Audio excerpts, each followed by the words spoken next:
Um, Gary, you're in the middle of these back-to-back games with presenting their own challenges. We're here now in the middle of this quick turnaround. How are your guys ready for the Watford game? Yeah, we're ready. It's always that quick turnaround where you need to focus a little bit more perhaps on recovery than preparation in some ways, because the physical elements of the game are going to be just as important as the tactical elements. And we've been pretty consistent tactically for sort of 4 or 5 games now. So, I don't see massive amounts changing. Watford have played, a sort of 3-5-2, 3-4-3 formation, but they've also mixed it up with a 4-4-2. We've played against Bristol recently and Sheffield United in that formation, and also other teams. So yeah, either way, it's we'll study their strengths. We know about their strengths. We know what their capabilities are. We also know they're probably not in as good a position as they want to be in. But that can add a motivational factor. In terms of them wanting to get out of that moment. As we know, as the game goes on, that can also add a factor if it doesn't go right. So yeah, it's up to us to focus on what we do, but recovering, getting team selection right, getting the right energy in the team, I think is important. We spoke at the weekend, at midweek, about having to make some changes. Obviously, the challenge is how many and how does that look individually.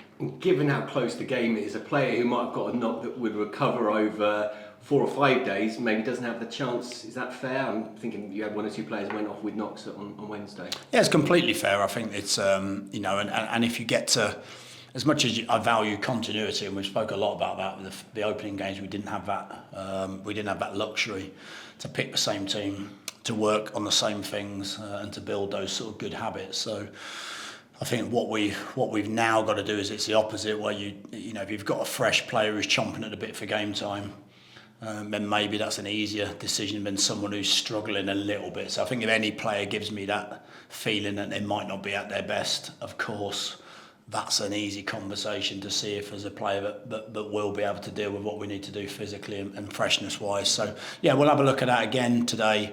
We've done some light training, some light work. I think it's really saving the energy in the legs for tomorrow's game. And is there a balance between recovery, mentally as well as physically, and trying to make the most of what little time you have?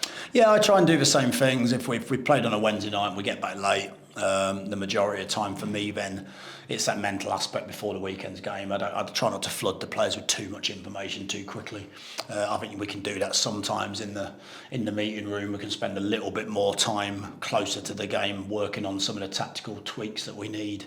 I think for me sometimes it's come in, go and get your work done, feel a little bit better about yourself physically, and then bit by bit, come Saturday 3 o'clock, hopefully everyone's in a great place.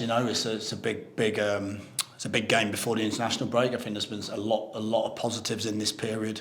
Should have more points we spoke about, but I think there's been some really good performances, and we want to get one more. We're greedy. We want another one.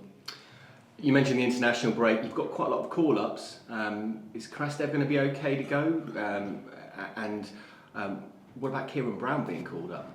Yeah, again, for me, Brownie's not ready for that yet, but we also understand that every international federation can do whatever they choose to do and make that decision. So I'm hoping that nothing silly goes on in that call-up week, because he's been out for about 5-6 months and he's played 45 minutes in an under-23 game. So clearly, I'm not sure that means you're completely fit for international football. But I think Brownie's proud to represent his country. He'll want to go. They'll want him there. So I understand it. I've got no problem. We trust them to make good decisions. Phil, I think, again, I would imagine it'll be a short-term thing, really. So I don't think it'll affect a call-up. I think all it will affect is, whether that turnaround happens quickly enough before the weekend. He obviously saw struggling a little bit during QPR. It's probably a real sort of welcome to the Championship type of game, even though he played a few games before that. But that was probably the one where you sit there. I can imagine he's sitting there thinking, what's going on here? He's on his backside about 4 times in the advertising hoardings and all sorts. So, but yeah, listen, he'll get used to those bumps and bruises, and like I say, a little bit of a spasm in his back that we're hoping will settle down. But whether it settles down quickly enough, we'll see. And just on the international teams, is there communication, or do you just get the paperwork through that these players are called up? There's no, or is there discussion between you and the respective FAs or managers?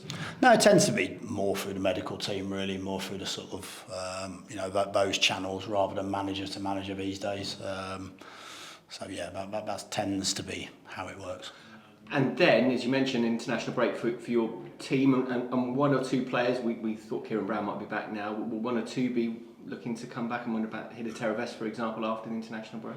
Hopefully, I think the squad looks different again after the international break. I don't think Ola's a million miles away after the international break. But he's not been in and around the group, so I think he's been preparing sort of for maybe being part of Indonesia. I don't know whether he's been called up, but maybe being part of the Indonesian squad.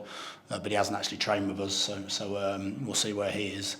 And again, I would expect quite a few to come back. Brownie, again, in my opinion, probably a bit too soon for this game, but certainly when we come back international break, he'll be very much in our thoughts. I think he's a player that we've missed having around, on match day in the team. So he'll certainly be chomping at the bit to be involved, and others, will get some game time. It's great for some of them. We've seen it with Sparky, that hasn't played as much as he would like, but of course played with Wales. So sometimes actually an international break can be a good thing rather than some players not doing an awful lot. They're actually still working and getting games. So yeah, we'll see where we're after break. I'd hope, fingers crossed, getting through tomorrow. I'd hope that we're in a better place physically, we're in a better place squad-wise, and I think we're in a decent place anyway. So actually, that'll only add to it. Make my job a lot harder because I think there'll be about 5 missing out from the squad, which would be difficult because it's. I think that's probably the toughest part of the job when you've got people like Tom Bradshaw and Sibs who come in every single day, work their socks off, come in with a smile, shake everyone's hand. And then you have to leave them, well, I don't have to, but then you leave them out of the match day squad. That's quite difficult. You want them to feel a little bit more reward for their hard work. But that's the numbers game that we play, unfortunately, and obviously have to make those decisions. Brilliant. Thank you.